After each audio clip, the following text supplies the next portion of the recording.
Every single bell pepper video on YouTube is lying to you. Not on purpose, but they're leaving out the one thing that determines whether your plant produces 3 peppers or 30. And the worst part, the hack is completely free. No fertilizer to buy, no special soil, no expensive grow lights. Just one decision made at the right moment that most gardeners either skip entirely or do too late. By the end of this video, you will know exactly what that decision is, and you will never grow bell peppers the old way again. Real quick, before we go any further, drop in the comments right now. What country are you watching from? I want to see where this garden community is growing from. Whether you're in the US, Nigeria, the UK, India, Jamaica, South Africa, or anywhere else in the world. Tell me below. Because this hack works in every climate, every soil type, every season. Let's get into it. Direct hit part 1, why your bell peppers are underperforming. Let's talk about what's actually going wrong. You planted your bell peppers. You watered them. You gave them sun. Maybe you even added some compost. And yet, the peppers that grew were small. Or barely any grew at all. And if you went looking for answers on YouTube, you probably found the same 5 videos, telling you the same 5 things. Water them regularly. Add fertilizer. Give them full sun. Use well-draining soil. Stake them when they get tall. Sound familiar? Here's the problem. That advice is not wrong. It's just incomplete. It's surface-level gardening. And surface-level advice produces surface-level results.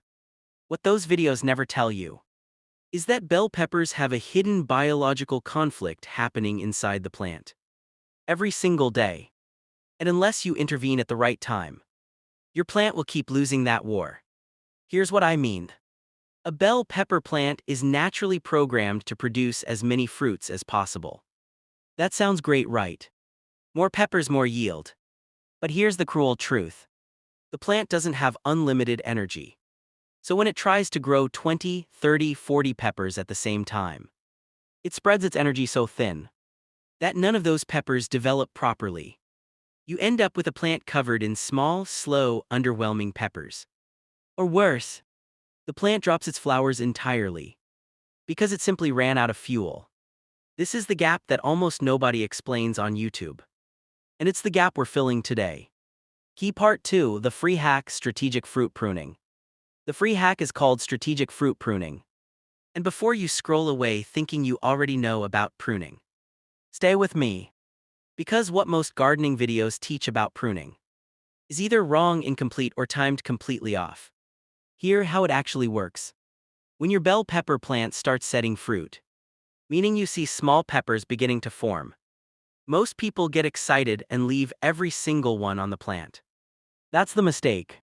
What you actually want to do is identify the first flowers that appear on your plant. These are called the crown set or king bloom.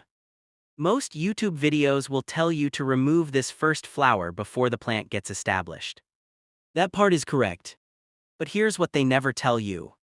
After that first removal, as the plant matures and sets fruit a second and third time, you need to limit the number of developing peppers on the plant at once.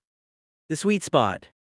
No more than 6 to 8 peppers developing simultaneously on a single plant. Not 20. Not 15. 6 to 8.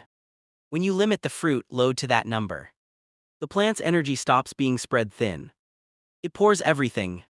Every bit of water absorbed, every mineral pulled from the soil, every hour of sunlight converted into those 6 to 8 peppers. And the result? Peppers that are bigger, heavier, thicker-walled, and more flavorful than anything you've grown before. Now, here where it gets specific. Because just knowing to limit the peppers isn't enough. You need to know which ones to remove. And this is the part that will separate your harvest from everyone else. Brain part 3, which peppers to remove and why. When you look at your plant, not all developing peppers are equal. Some are positioned well. Some are not. Here's your selection criteria. Number 1, remove peppers growing inward. Any pepper growing toward the center of the plant, pointing inward, is going to get blocked from airflow and sunlight. Poor airflow means higher humidity around the fruit. Higher humidity means higher risk of fungal problems and blossom end issues. Cut those first. Number 2, remove peppers on weak or thin stems. A pepper growing on a pencil-thin side branch is a gamble. That branch may not be strong enough to support a full-sized fruit without snapping. You'll lose the pepper and damage the branch. Remove it early before the plant wastes weeks of energy on it. Number 3, remove misshapen or scarred early-stage fruits.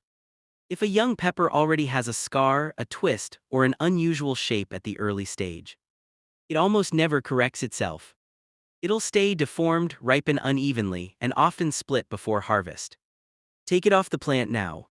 Keep the 6 to 8 that are growing outward, on strong stems, smooth and symmetrical. Those are your winners. Protect them. Feed them. Let the plant pour everything into them. Droplet Part 4, the watering mistake that kills bell peppers silently. Now let's talk about the watering problem. Because strategic pruning alone won't save a pepper plant that's being drowned or dried out. And here's the gap in almost every video on this topic. They tell you how much to water, but they never tell you when to water or how to water. Here is what's actually killing your peppers. Inconsistent moisture.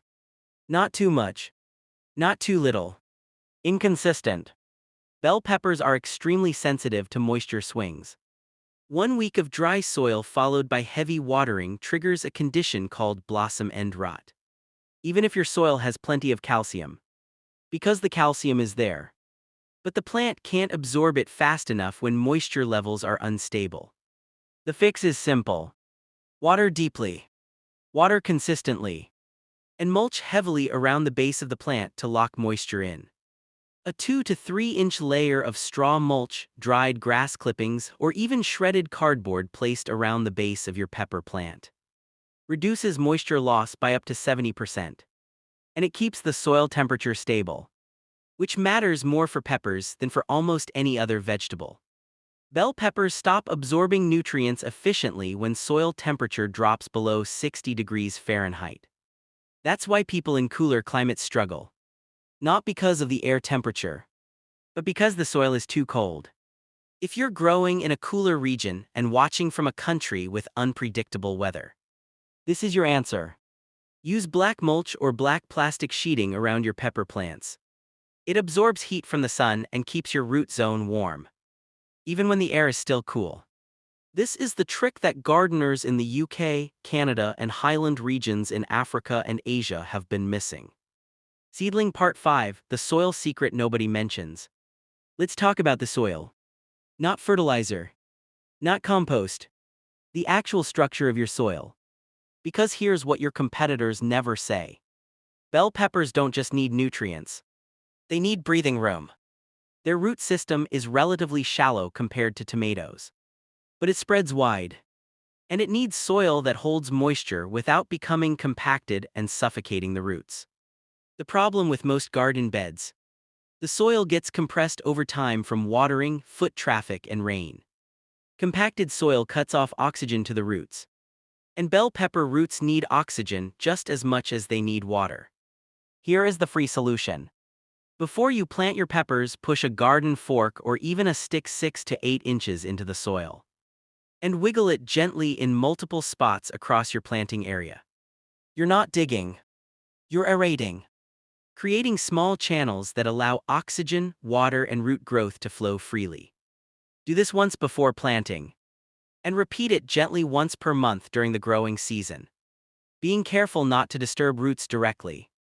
This one practice, combined with consistent watering and strategic pruning, will produce bell peppers that will genuinely shock you at harvest time. Fire Part 6, the pairing hack, double your production. Here's one more thing. And this one is wild. There's a growing trend in gardening communities, proven by growers across multiple countries, that planting bell peppers in PAIRS dramatically increases yield.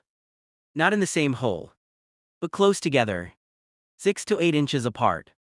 2 plants side by side. Why does this work? The honest answer is that researchers are still studying it. But gardeners who have tested it consistently report that paired plants grow larger, produce more fruit, and seem more resistant to environmental stress. One theory is that the root systems interact underground in ways that encourage stronger growth. Another is that paired plants create a small microclimate. Slightly warmer, slightly more humid between them. That bell peppers thrive in. Whatever the reason, the results speak for themselves. Try it this season. Plant one pair of bell peppers using every technique from this video. Strategic pruning, consistent deep watering, straw mulching, soil aeration, paired planting, and compare them to a single plant grown the old way. The difference will be obvious within 3 weeks. Let's recap what you just learned. 1. Bell peppers self-sabotage by overproducing fruit they don't have energy to finish. Limit developing fruits to 6 to 8 per plant. 2. Remove inward-growing, weak-stemmed and misshapen peppers first. Keep the best positioned, strongest, smoothest fruits. 3. Moisture swings, not drought or overwatering, cause most bell pepper problems. Water deeply and consistently. Mulch heavily. 4. Soil compaction is silently strangling your roots. Aerate before planting and once per month during the season. 5. Plant in pairs for higher yields and stronger plants. No scientific explanation required. The results do the talking. That's it. 5 steps. All free. No products to buy. No chemicals to apply. No special equipment. Just understanding what your plant actually needs. And giving it exactly that. Now I want to hear from you. Drop in the comments. What country are you watching from? And tell me, which of these tips are you trying first? Have you been making the overloading mistake? The watering inconsistency mistake? Let me know below. And if this video helped you, share it with one gardening friend. Because this information deserves to spread as fast as your bell peppers are about to grow. Subscribe if you haven't already. Because next video, we're going even deeper. See you there.